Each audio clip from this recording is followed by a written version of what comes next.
Olá estudante, tudo bem com você? Esse é o nosso terceiro vídeo dessa série sobre espelhos esféricos. No primeiro vídeo falamos da formação de imagens, dos tipos de imagem e do espelho côncavo. No segundo vídeo falamos do espelho convexo e nesse terceiro vamos falar da lei de Gauss e da equação do aumento. E ainda no finalzinho desse vídeo de hoje nós vamos resolver um problema do ITA passo a passo, então fique por aí. Então o primeiro passo é entender o esquema do espelho esférico como um plano cartesiano. Nesse caso, a bailarina está do lado direito e na parte de cima. Então aqui no eixo horizontal é positivo para a direita e negativo para a esquerda. E no eixo vertical é positivo para cima e negativo para baixo. Essas três retinhas paralelas no lado esquerdo do espelho, na parte de cima, representam o lado não espelhado do nosso espelho esférico. Então, no caso de um espelho côncavo, o foco fica do lado espelhado, ou seja, no espelho côncavo o foco é positivo. No caso do espelho convexo, o foco fica para o lado não espelhado. Então, no espelho convexo, o foco é negativo. Então, você pode ver a nossa bailarina diante de um espelho côncavo, ela está antes do centro. Então, só para lembrar, quando o objeto é colocado antes do centro de um espelho côncavo, a imagem se forma entre o foco e o centro, ela é invertida, menor e real. Então, a distância entre o objeto e o espelho nós chamamos de P. A distância entre a imagem e o espelho nós chamamos de P'.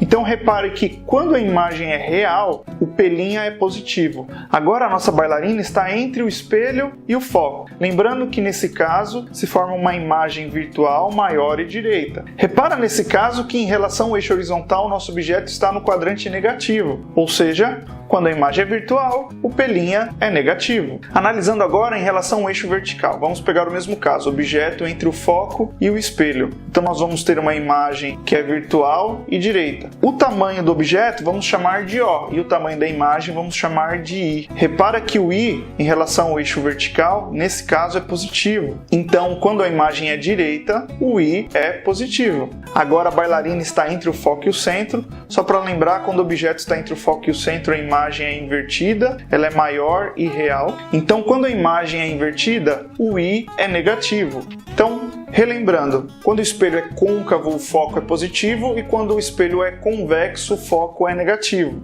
Quando a imagem é real, o P' é positivo e quando a imagem é virtual, o P' é negativo. E no caso da imagem direita, o I é positivo e no caso da imagem invertida, o I é negativo. Estudando os espelhos esféricos, o Gauss percebeu que a imagem é nítida quando ela obedece à seguinte condição. O inverso do foco do espelho é igual ao inverso da distância do objeto ao espelho, mais o inverso da distância da imagem ao espelho. Então obtemos essa equação, 1 sobre F é igual a 1 sobre P mais 1 sobre P'. Então nós temos a equação do aumento, o aumento é o tamanho da imagem dividido pelo tamanho do objeto, então A é igual a I sobre O, e fazendo uma semelhança de triângulos bem simples, vamos perceber que I sobre O é igual a menos P' sobre P. Então A é igual a I sobre O, que é igual a menos P' sobre P. Então vamos fazer o nosso problema para ver se a gente entendeu tudo direitinho.